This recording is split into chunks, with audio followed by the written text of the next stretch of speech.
میرے پاکستانیوں، کل ڈاکٹر یاسمین جو کور کمانڈر کے اوپر حملہ ہوا تھا، جو گھر جلایا گیا تھا، اس کیس میں بری ہو گئی ہیں۔ اب ڈاکٹر یاسمین ہماری سینٹرل پنجاب کی پریزیڈنٹ ہیں، تو اس کا مطلب کہ یہ پارٹی پالیسی نہیں تھی یہ جو جلائے گئے ہیں، وہ جو گھر جلایا گیا، کیونکہ ڈاکٹر یاسمین تو پریزیڈنٹ ہوتے ہوئے انہوں نے پارٹی پالیسی بتانی تھی نا کیا ہے۔ تو اس سے اب آگے سوالات اٹھ جاتے ہیں کہ کیا یہ جو لوگوں کو اندر ڈالا گیا، 10,000 سے زیادہ لوگ جیلوں میں، کیا یہ ایک پری پلان ایک منصوبہ بنا ہوا تھا کہ اس کی آڑ لے کے یہ جو کور کمانڈر کا گھر ہے اور یہ جو اور جگہوں پہ آگے لگے ہیں، ان کی آڑ لے کے ساری پارٹی کو بین کرنا تھا؟ یہ تو اب واضح ہو گیا کہ اس کا مطلب کہ جو بھی کوئی کر رہا تھا وہ پارٹی پالیسی نہیں تھی، نہیں تو ڈاکٹر یاسمین بری نہ ہوتی۔ 3 لانگ مارچز ہمارے خلاف کی گئی، بتائیں کتنی FIR کٹی، کتنوں کے گھروں میں گھس کے ان کے دروازے توڑ کے اندر جا کے لوگوں کو جیلوں میں ڈالا گیا، کتنوں کی مار پٹائی کی گئی، کتنوں کے اوپر ٹیئر گیسنگ کی گئی۔ اور مجھے یہ بتائیں کہ اب جو ہمارے لوگوں کو اندر ڈالا ہوا ہے، کیا کوئی اس کے اوپر انڈیپینڈنٹ انکوائری ہوگی یا نہیں ہوگی؟ دیکھیں یہ ہو ہی نہیں سکتا، یہ دنیا کا قانون نہیں ہے کہ آپ ہی جج کریں، آپ ہی فیصلہ کریں سزا اور آپ سزا دے دیں، جج جیوری ایکسیکیوشنر۔ یہ تو دنیا میں کہیں بھی نہیں ہوتا۔ میں جب سے جیل سے نکلا ہوں، میں نے چیف جسٹس کے سامنے مذمت کی، اور میں نے تب بھی کہا کہ یہ ہماری کبھی پالیسی نہیں رہی، کیونکہ انتشار تو وہ چاہ رہے ہیں جو الیکشن سے بھاگ رہے ہیں، اور یہ جو بھاگ رہے تھے الیکشن سے، یہ ساروں کی مل کے سازش تھی۔ میں بیل پہ تھا، میں ہائی کورٹ کے اندر بیٹھا ہوا ہوں، مجھے کوئی میرے پر چارج بھی نہیں تھا۔ اسلام آباد جانے سے پہلے میں نے یہ کہا کہ اگر کوئی وارنٹ نکلی تو میرے سامنے رکھے، میں چپ کر کے ایکسیپٹ کر کے آپ مجھے جیل میں لے جائیں۔ یہ میں کہہ کے نکلا تھا۔ پھر کیا ضرورت کہ اتنا بڑا ایک کمانڈو سٹائل حملہ ہوتا ہے، شیشے توڑتے ہیں، لوگوں کو ڈنڈے مارتے ہیں، جس طرح کے وہ بیچارے وہاں کام کرنے والے جو رجسٹری آفس میں تھے ان کو ماریں پڑتی ہیں، کمپیوٹر توڑ دیتے ہیں، شیشے توڑ دیتے ہیں،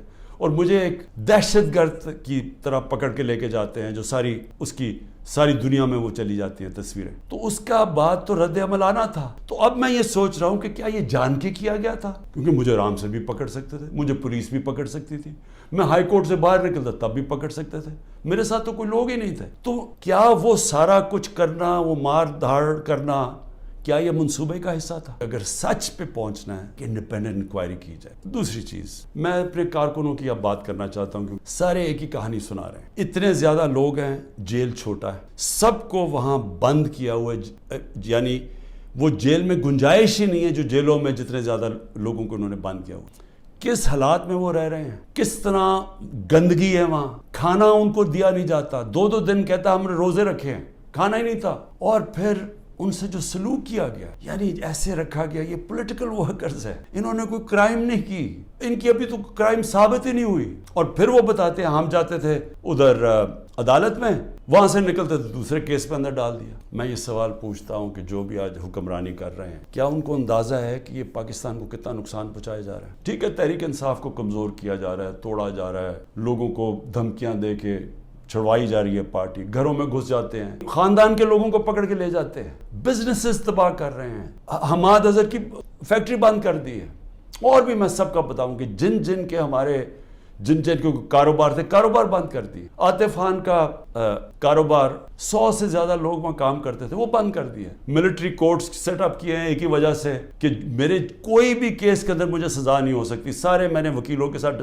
سارے بوگس کیسز ہیں، تو آخر میں ملٹری کورٹ میں سزا دیں گے۔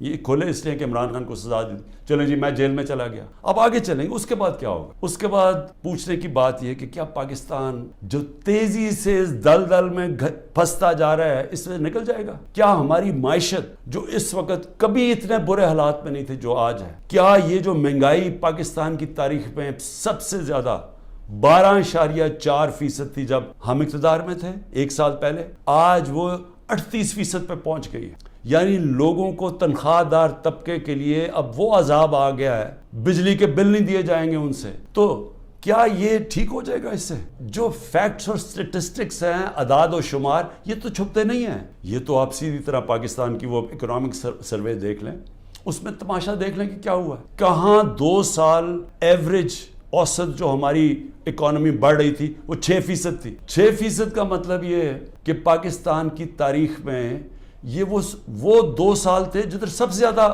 معیشت اوپر جا رہی تھی، اور یہ ایک شعبے میں نہیں ہوئی. زرعی جو ہم نے چینجز کیے، جو انسینٹیوز دیے، 4.5%، 17 سال کے بعد ہماری زرعی گروتھ ہوئی. ہماری جو لارج سکیل مینوفیکچرنگ تھی، جیسے اصل نوکریاں ہیں، وہ 17 سال کے بعد وہ اتنی تیزی سے بڑھ رہی تھی، 10.4% پہ. انڈسٹری بھی بڑھ رہی تھی. زور لگایا تھا ہم نے آئی ٹی کے اوپر، ٹیکنالوجی کے اوپر، جو 75% اس کی ایکسپورٹس بڑھ گئی تھی، اور آگے انہوں نے اور آگے جا رہا تھا. بیرون ملک سے اوورسیز پاکستانی پیسہ بھیج رہے تھے. روشن ڈیجیٹل اکاؤنٹ میں $5 ارب آ چکا تھا، اور 1.5 سال کے اندر، اور تیزی سے بڑھ رہا تھا.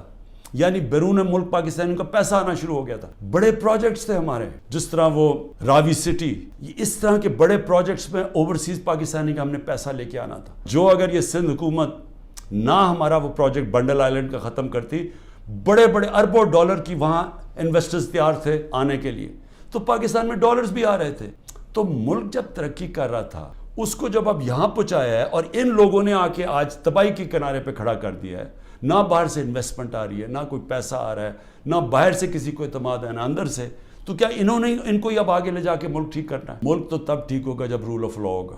جب تک ملک میں قانون کی حکمرانی نہیں آتی، کبھی بھی اس ملک کے اندر خوشحالی نہیں آئے گی، انویسٹمنٹ نہیں آئے گی. ہماری عدلیہ ہمیشہ اقتدار کے ساتھ چلتی تھی. ایک سجاد علی شاہ کوشش کی، ان کے اوپر پورا نواز شریف کا مافیا نے پورا ان کو ڈنڈوں سے اٹیک کر کے تو ان کو فارغ کر دیا، پیسے چلا کے. اس کے بعد ہماری عدلیہ کبھی آزاد نہیں تھی. پہلی دفعہ 2007 میں وکلا کی موومنٹ شروع ہوئی، چیف جسٹس کے ساتھ وکلا کھڑے ہوئے، آہستہ آہستہ قوم کھڑی ہوئی، اور پہلی دفعہ پاکستان میں امید ہوئی کہ ہماری عدلیہ آزاد ہو رہی. وہ سارا کچھ آج تباہی کے کنارے پہ پھر سے پہنچ گیا. آج عدلیہ سہم گئی ہے، ان کو ڈرایا دھمکایا جا رہا ہے، ججز کو ٹیلی فونز کال جا رہی ہیں، ان کے اوپر ٹیپیں دکھائی جا رہی ہیں بلیک میل کے لیے، یا آپ کے ٹیپیں ہیں، یا آپ کے اوپر یہ کوئی کیسز بنائے ہوئے ہیں. جو ججز کا ہم نے حالات دیکھے ہیں، وہ اس مشکل حالات میں بھی پوری کوشش کر رہے ہیں کہ قانون کے ساتھ چلیں، لیکن ان کے اوپر وہ پریشر ڈالا جا رہا ہے کہ وہ کام کریں جو کہ سارا وقت ہماری عدلیہ کرتی ہے، طاقتور کے ساتھ چلے جائیں. اور پھر میڈیا کو جس طرح انہوں نے میڈیا کا منہ بند کیا ہے، بڑے بڑے لوگ جو ہمارے دور پہ کہتے تھے کہ جی میڈیا کی آزادی کے اوپر ہم کوشش کر رہے ہیں وہ آزادی واپس لینے کے لیے، کہ آج وہ کدھر چلے گئے. مارشل لاز کے اندر بھی نہیں ایسا تھا. آج تو نام بھی نہیں عمران خان کا کوئی لے سکتا، تحریک انصاف کا کوئی نمائندہ بھی نہیں جا سکتا. تو کدھر کی میڈیا کی آزادی؟ ایک پوری جو پارٹی 60 سے 70% پاکستان میں سب سے بڑی پارٹی ہے، اس کو بند کیا جا رہا ہے. اس کا مطلب جمہوریت ختم کی جا رہی ہے.